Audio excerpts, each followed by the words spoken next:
Hello everyone, आज हम हमारा पर्यावरण का चैप्टर 1 पढ़ेंगे। पर्यावरण को जानें। तो शुरू करते हैं। पर्यावरण शब्द परि तथा आवरण दो शब्दों से मिलकर बना है। परि का अर्थ होता है चारों ओर तथा आवरण का अर्थ है घेरा। हमारे चारों ओर जो भी दिखाई देता है, जैसे कि हवा, पानी, मिट्टी, धूप, पेड़ पौधे, जीव जंतु, मनुष्य व अन्य वस्तुएं सभी पर्यावरण का हिस्सा हैं। ये सभी हमारे जीवन को प्रभावित करते हैं। पर्यावरण की आवश्यकता एवं महत्व, तो अब हम इसके बारे में जानेंगे। पर्यावरण से ही पृथ्वी पर समस्त जीवधारियों का अस्तित्व है। सांस लेने के लिए ऑक्सीजन हमें पर्यावरण की हवा से मिलती है। इसी प्रकार जल भी समस्त जीवधारियों के लिए आवश्यक है।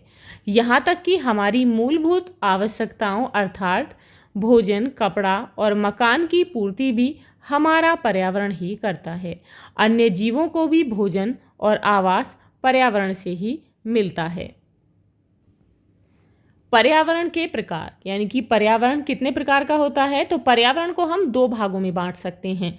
प्राकृतिक यानी कि भौतिक पर्यावरण, मानवीय यानी कि सामाजिक पर्यावरण। अब यहाँ आप चित्र में देख सकते हैं, ये हैं पर्यावरण के घटक। तो ये जो हैं, ये हैं यहाँ पर मानव निर्मित यानी कि मनुष्य के बनाए हुए, और यहाँ पर हैं ये प्राकृतिक। तो सबसे पहले देखेंगे प्राकृतिक घटक कौन कौन से हैं।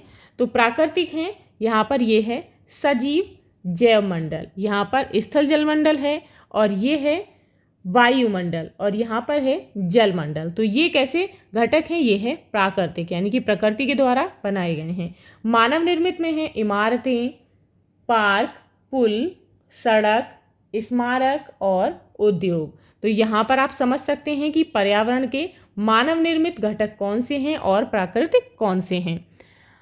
अब यहाँ पर सबसे पहले हम देखेंगे प्राकृतिक पर्यावरण के बारे में। इसके अंतर्गत पर्यावरण का वह हिस्सा आता है जो प्रकृति हमें प्रदान करती है, जैसे कि जल, हवा, मिट्टी, पेड़ पौधे, जीव जंतु, सूर्य, नदी, पहाड़ आदि। इनको हम स्वयं नहीं बना सकते हैं। प्राकृतिक पर्यावरण को हम पुनः यानी कि दोबारा से दो भागों में बांट सकते हैं। प्राकृतिक पर्यावरण दो प्रकार का, यानी कि जैविक पर्यावरण और अजैविक पर्यावरण। जैविक पर्यावरण, इसके अंतर्गत सभी प्रकार के जीव जंतु, मनुष्य और पेड़ पौधे आते हैं। और अजैविक पर्यावरण के अंतर्गत यह स्थल यानी कि भूमि, जल और वायु से मिलकर बना है। इसके निम्न तीन रूप हैं। तो तीन रूप कौन कौन से हैं। पहला है स्थल मंडल। पृथ्वी की सतह के ठोस भाग को स्थल मंडल अथवा भूमंडल कहते हैं, यानी कि जिस पर हम रहते हैं।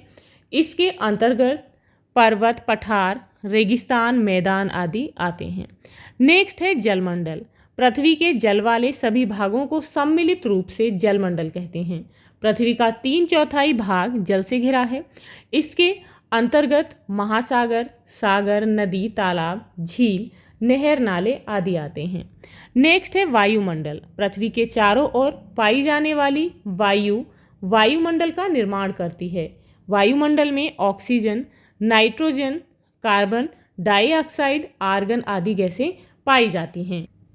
नेक्स्ट है मानवीय यानी कि सामाजिक पर्यावरण। ऐसी वस्तुएं जो मनुष्य द्वारा निर्मित हैं, जैसे कि मकान, सड़क, बाजार, गांव, शहर, रेल, मोटर, वायुयान आदि हमारे सामाजिक पर्यावरण के भाग हैं। सामाजिक पर्यावरण का निर्माण हम प्राकृतिक पर्यावरण की सहायता से करते हैं।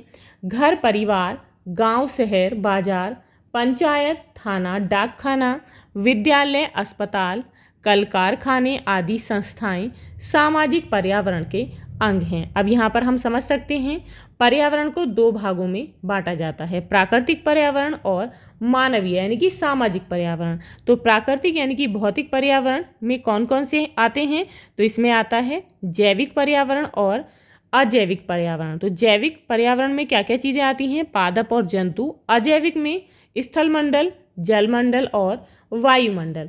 मानवीय पर्यावरण को हम दो भागों में बांटेंगे, भौतिक पर्यावरण और सांस्कृतिक पर्यावरण। हम अपने त्योहारों, परंपराओं, विभिन्न प्रकार के रीति रिवाजों का पालन समाज में रहकर ही करते हैं।